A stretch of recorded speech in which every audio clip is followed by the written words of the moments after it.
On July 1, 2025, the United States Trade Representative announced a sweeping set of new tariffs targeting a wide range of European exports, including automobiles, agricultural goods, and industrial machinery.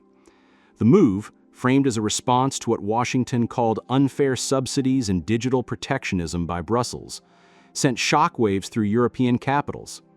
The tariffs, set to take effect on August 1st, range from 15% to 35% and are expected to hit Germany and France particularly hard, two economies already under pressure from stagnant growth and energy market disruptions. The announcement came just weeks after similar tariffs were imposed on Chinese goods, signaling a broader strategy by the U.S. to weaponize trade in pursuit of domestic industrial revival and strategic dominance. For the European Union, the message was clear. Economic alignment with Washington could no longer be assumed, and new alliances, or at least greater autonomy, would have to be forged. France has taken the lead in articulating a strategic response.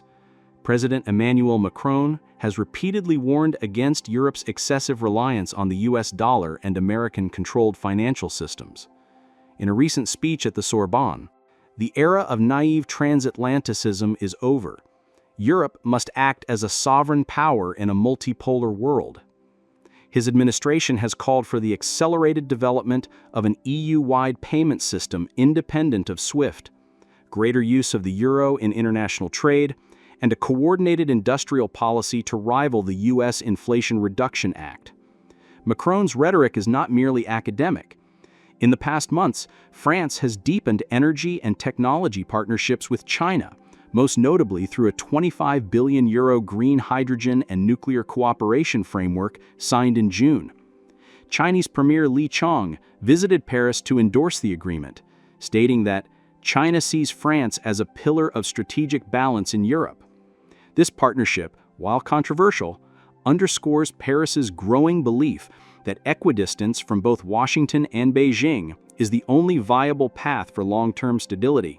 Germany's response, by contrast, has been more cautious. Chancellor Olaf Scholz, under pressure from both industry and coalition partners, has attempted to maintain transatlantic dialogue, even as key German exports, cars, chemicals, and machinery, are directly targeted by the new U.S. tariffs. While Scholz has voiced support for Macron's push for European sovereignty, he has also stressed the importance of keeping NATO cohesion intact and avoiding overt confrontation with Washington. However, the domestic situation in Germany may soon force his hand. Industrial output has declined for 6 consecutive quarters, and leading firms like BMW and Siemens have already issued profit warnings tied to rising trade costs. Berlin is now actively exploring deeper trade ties with India and ASEAN countries, seeking to diversify its export base away from overdependence on the US and China. Within Brussels, the European Commission is scrambling to coordinate a bloc-wide response. Ursula von der Leyen has convened emergency trade consultations with member states, proposing a 3-track strategy: fast-track retaliatory tariffs targeting US tech and agriculture, legal action through the WTO, and accelerated trade negotiations with strategic partners in Asia and Latin America. The first track, retaliation, has strong backing from France, Spain, and Italy. However, countries like Ireland and the Netherlands have expressed concern over escalating a trade war that could further slow the already fragile European economy. The second track, litigation at the World Trade Organization, is largely symbolic. The WTO's dispute settlement system has been paralyzed for years, largely due to U.S. obstruction. The third track, diversification, is where momentum appears to be building most rapidly. Faced with the looming prospect of decoupling from a key global market, EU member states have begun seeking alternative alliances that might help cushion the blow of U.S. protectionism. Among the most notable of these is the bloc's accelerated pivot towards South Korea and Japan, two of the most technologically advanced and export-driven economies in Asia.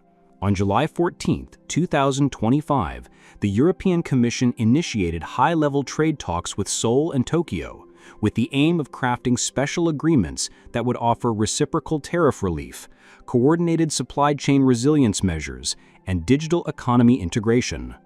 Both Asian powers have expressed concern over U.S. unilateralism and are similarly wary of becoming collateral damage in Washington's increasingly nationalistic trade agenda. In a joint statement, EU Trade Commissioner Valdis Dombrovskis and South Korean Trade Minister Chung In-kyo emphasized the urgency of building a common framework to preserve open markets and rule-based trade, signaling a strong shift in transcontinental alignment. The talks notably include provisions for joint investment in green technologies and semiconductor production, two areas where strategic autonomy from the U.S. is increasingly desirable. These efforts are not purely symbolic. By deepening its trade engagement with Asia, the EU is attempting to reroute key supply chains, especially in electronics, automotive parts, and pharmaceuticals, industries most vulnerable to U.S. tariff pressures. For countries like Germany and the Netherlands, whose economies rely heavily on high-value exports, such moves are not optional. They are existential. While Brussels pushes for collective action, the realities on the ground reveal a continent deeply fragmented in both economic resilience and political will. Germany, long the engine of the EU economy, has entered its second year of stagnation. Industrial output has declined for 6 consecutive quarters, while business confidence remains historically low due to energy price volatility and weak demand from China. France, on the other hand, faces a different set of challenges. Beset by political instability and a spiraling public debt crisis, now surpassing 115% of GDP, the Macron government has little fiscal room to maneuver. The bond markets have taken notice. Yields on 10-year French government debt have spiked by 90 basis points since May, prompting fears of a possible downgrade. Conversely, Poland and the Czech Republic are demonstrating unexpected resilience. With lower exposure to Russian energy and an increasingly diversified manufacturing base, they've managed to maintain modest GDP growth and attract nearshoring investments fleeing China and Russia. But even these gains are under threat if new U.S. tariffs impact transatlantic capital flows. Southern European economies, Italy, Spain, and Greece, are perhaps the most exposed. Their debt burdens, combined with weaker industrial bases and dependence on tourism, make them highly sensitive to trade disruptions. A sudden drop in German or French demand could trigger recessions, further widening the North-South economic divide within the EU. As rhetoric around European strategic autonomy gains traction, the critical question becomes, can Europe truly decouple from both the US and authoritarian energy suppliers without sacrificing growth and stability? Efforts are underway. The EU has accelerated its Critical Raw Materials Act, designed to reduce dependence on China for rare earths and other inputs vital to clean energy and digital infrastructure. The European Investment Bank is also rolling out a $120 billion Sovereign Technologies Initiative, aiming to support domestic tech champions in sectors like AI, quantum computing, and defense. Still, analysts warn that these measures, while necessary, may be arriving too late to shield Europe from the immediate storm. Autonomy takes time, but tariffs hit instantly, notes Brueggen Institute economist Maria Demetsis. She argues that without coordinated fiscal action and a common energy policy, the EU risks becoming a fragmented actor in a world of aggressive power blocks. Moreover, some Eastern European governments remain skeptical of cutting too many ties with Washington. For countries like Lithuania or Romania, the US is still seen as the ultimate security guarantor, making any confrontation over trade policy both sensitive and deeply strategic. As the clock ticks down to August 1st, the EU faces a stark choice: concede to Washington's demands, risking internal fragmentation and economic slowdown, or resist and risk escalation into a full-fledged trade war that could reshape global commerce.